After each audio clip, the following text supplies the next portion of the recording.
وَإِنَّ فِتْنَةَ أُمَّتِي المال، میری امت کا فتنہ مال ہے۔ امام الترمذی نے اور امام حاکم نے اس کو روایت کیا ہے۔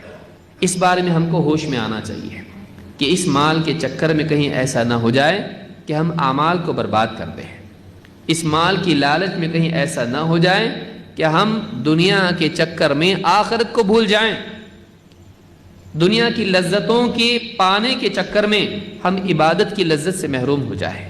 یہ بہت بڑا فتنہ انسان کے لیے ہے۔ مال برا نہیں ہے، مال کے پیچھے دیوانہ ہونا برا ہے۔ مال برا نہیں ہے، مال سے بھوکے کی بھوک مٹتی ہے، مال سے ایک برہنہ کو آپ لباس پہنا سکتے ہیں، مال کے ذریعے مسجد تعمیر کر سکتے ہیں، مال کے ذریعے بہت بڑے بڑے کام کر سکتے ہیں، لیکن اس مال کے پیچھے پاگل ہو جانا اور اس کے چکر میں اتنا دوڑنا کہ آخرت کے راستے سے آدمی بھٹک جائے، یہ پاگل پن ہے، یہ گمراہی ہے، یہ نقصان ہے۔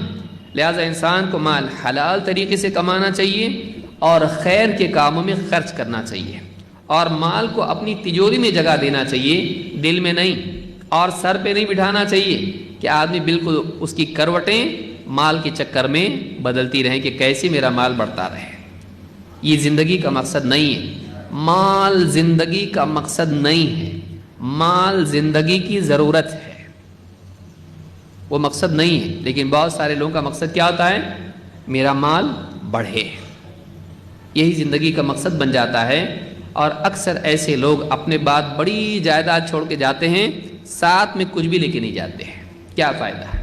جو چیز ساتھ میں لے کے نہیں جانا ہے اس کے پیچھے دیوانوں کی طرح دوڑنا بے وقوفی ہے۔